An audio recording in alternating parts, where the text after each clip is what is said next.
All right, friends, carburetors are out. First thing I want to see is our idle mixture screw opened up? Looks like, I bet it's behind this cover. Or is it? No, wait. I don't know where it is.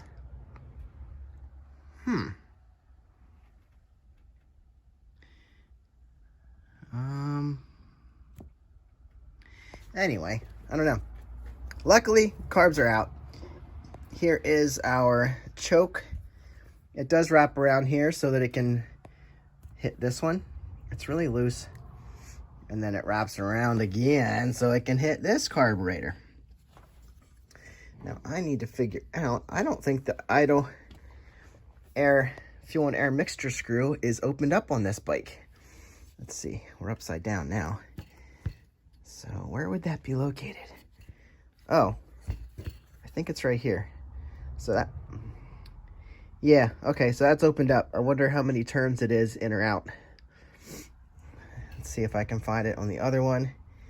It's right here by the, let's see, right here. Okay, there it is. Okay, so right there.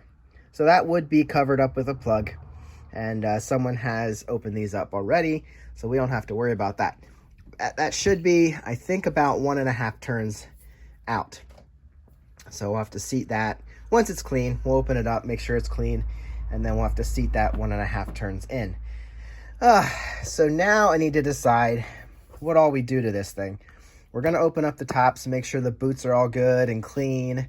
Well, they'll be clean, but not torn or anything. And the major thing we're going to do is open the bottoms.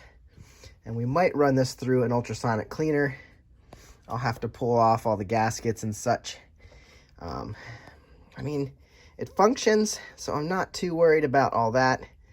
I don't get concerned about cleanliness on the outside. It's just inside. Ultrasonic cleaner can help. Heats up the water in solution, gets in all the passageways, and it obviously cleans up the bodies.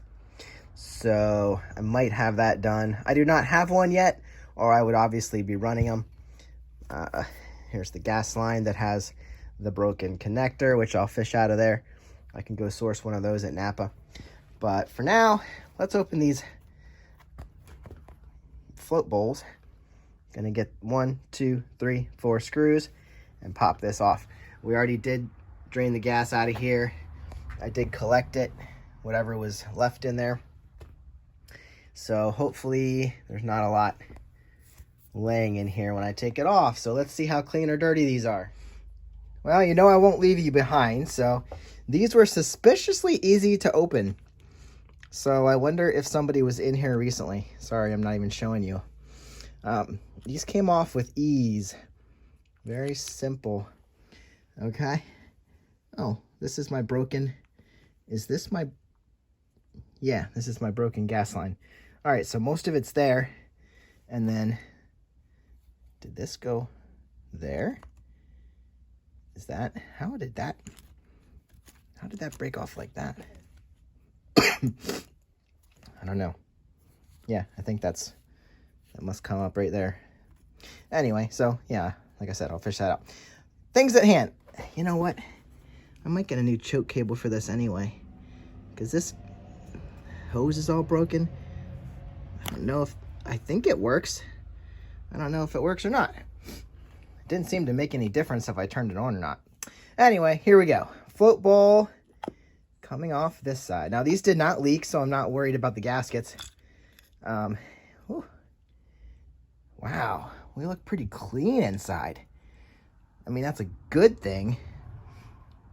Ugh, crusty, rusty gas. That's not a good thing. There is some gunk sitting down the bottom. Yeah, these probably needed cleaned. I mean, obviously, we kind of want them cleaned. So I'll just set this over here. Yeah. I mean, there's some gunk in there. Some rusty junk. But the upper body here looks pretty good. We definitely have to take the main jet and the pilot jet out.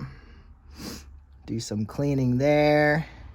Check the fuel passage up here, so we'll be taking this out.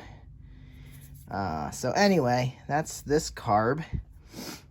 I want to get some readings on the jets. See if this is still running stock jets. I'll have to check the manual for that. But that done. Let's see, maybe I can keep you on camera if this side's as easy as that side was. Well, hold on a second.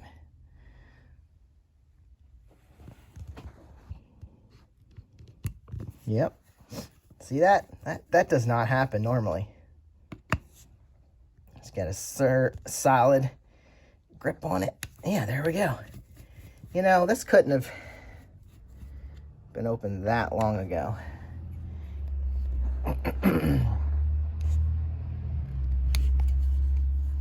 Okay. And then the last one here. See, if these start to strip, or if they start to slip, it's real easy to strip them. So you don't want to let them slip at all. If you're not getting a good grip on them, give it a quick tap with a hammer. Tap your screwdriver with a hammer. Hey, I'm sorry. I'm gonna get this last screw and open this up. We can look at it together. All right, I just had to have a good grip on it and make sure I didn't strip anything. So this one looks about as gross as the other one. These are not terrible. Obviously, there was something sitting in there, and we need to clean up around the outside, but all in all, it's just in the bottom. The rest looks really clean, super nice. We'll pull the jets out, soak them a little bit in some carburetor cleaner.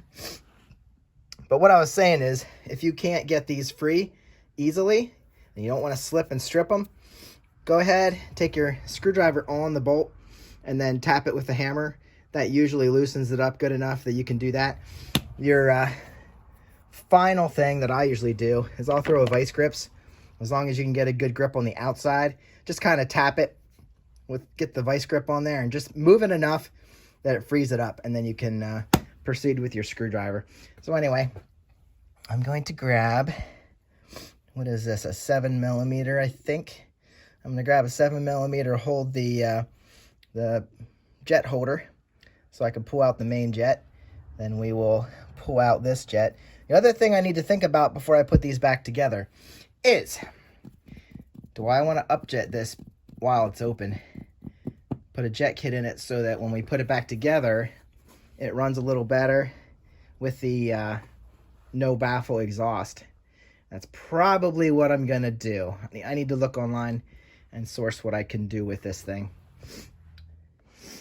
All right, I was right on my guess. It is a 7mm bolt, or the jet holder is 7mm. So all I did was stuck a wrench on there, and then I can loosen up the main jet. So there we go. Main jet is loose. And unscrewing. And got your main jet right there. And that is the hole that the mainland circuit goes through. That's what, 30 to, I don't remember. Anyway, that's where half throttle to full throttle, I believe. And then your pilot jet down here, which I did loosen. We're going to go ahead and take out this is loose, so I don't really need that anymore. Here's the main jet holder. Sorry for my sniffles. It's chilly out here. And this is going to have all these little holes. Those need to be open so gas can flow through them. So keep those together. I don't know. These might be different sizes either side, so don't get them mixed up. I heard recently that that's something you don't have to worry about. If you're upjetting these, you can probably put the same size jets in both sides. I have not confirmed that, but it is interesting to hear. And then here's our pilot jet. And see all those. You got to make sure the center hole's open, and these holes are all open. We'll use a guitar string for that, but I want to soak these anyway. So that is basically what you need to pull out here. We also need to pull this rod out of the float. And what do I have handy to do that? push that aside. And then if you don't have fat fingers, you can pull that out of there, and that's free. And then your float along with your plunger. See if it doesn't fall off. So there's your plunger. So as your gas comes in, the float rises and then it shuts off because it'll push your plunger up into that hole and shut off the gas flow. So that all looks pretty clean also. Set that over there. And now I think there's a gasket down in there. May or may not be. I do not see one. So I guess you're using the tip on there is the gasket. I do not see a gasket down in there. I could be wrong. There might be one. I'll make sure I don't miss anything. So that's taking these out. I'm going to do the same on the other side. And I'm going to compare jet sizes. As I said, usually on these twin carb setups, they are different for the V-twins. But I was told that was due to emissions when they imported these bikes to keep them lean, and you technically can upgrade the jets to the same thing. Okay, so let me look at this main jet here. Should be a number 115. We have a 115 main jet over here, and this side is 115. See, it's going to read right there on the edge. See that right there? So these are both 115. So these are equal. I'm going to have to look at my manual quick and see what I can find out. What is the pilot jet? Pilot jet looks like a 40S. You can see, you read it right out there on the side. 40S on that side. And I bet you it's the same. This one is a 40S. Okay, so the VT600CD Shadow from 1995 has the same jets on both sides. I'm gonna go check my manual and let's see if they're the same, or if let me see if they are supposed to be the same from factory. All right, going to the Honda Service Manual, Chapter 4, the beginning of Chapter 4. We get our answers. Specifications, main jet, front 115 and 115, so they're the same. And slow jet is 40 and 40. So they are stock jets. And the California model is the same as the 49 state model, which means they're probably way too lean.